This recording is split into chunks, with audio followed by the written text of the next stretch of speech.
ukuthi kazi inkosi lelizwi engingalazi emhlabeni elihle kangaka ngiyophinde ngilizwe likwelizayo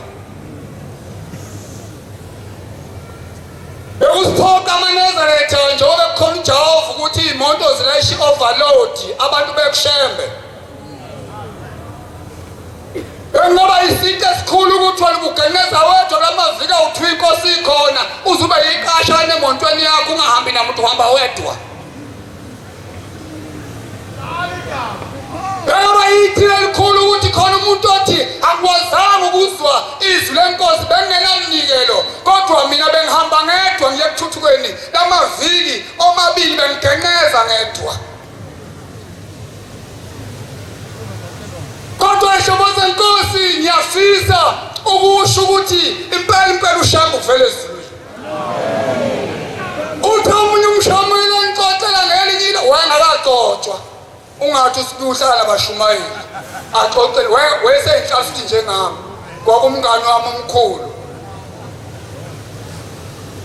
uthi ngelinye ilanga sibiye ekhampanini ngangihlushwa insizwa ithi ushamba umuntu ngikhonza umuntu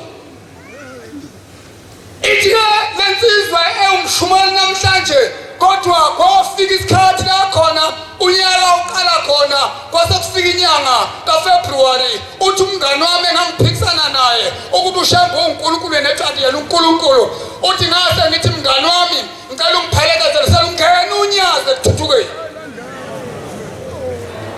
uthi wangiphelezela umngani wami uthi ngayikhipha imoto efamily uthi ngayidonsa agibela ufreeway uthi ngayidonsa ayimtshelile ukuthi siyaphi kodwa ngifuna ukuyompruvela ushembu uNkulunkulu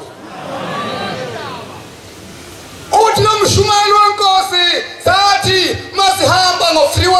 uthi sayoshona emzini wasethuthukeni, uthi sayifika, uthi wawulesithathu indlondlomusa yayinikelisa phandle. Uthi sathi masifika ngayipaka imoto ngase ngithi mngani wami sasiphikisana isikhathi eside nawe sibanga ukuthi ushembe uNkulunkulu, wena uthi umuntu ushembe, nangu yana ushembe ehleli lapha yana awuhambe kuye ufike ubika inkinga yakho makukhona inkinga kuphethe. Yafika inkinga kulensizwa eyiphethe kodwa ayikwazi uyibika mayifika phambi kwenkosi ngoba ushamba ukwazi ukubona umuntu esuka endlini ukuthi uphethe imali azonikela ngayo. No, nakayigoda anganikeli ngayo uyayazi ushembe. Wathi mayifika lo mfokazi phambi kwesilwane sasezulwini wethu akalikhuluma usizi lwakhe ithi inkosi yamaNazaretha unamba 5 esibuye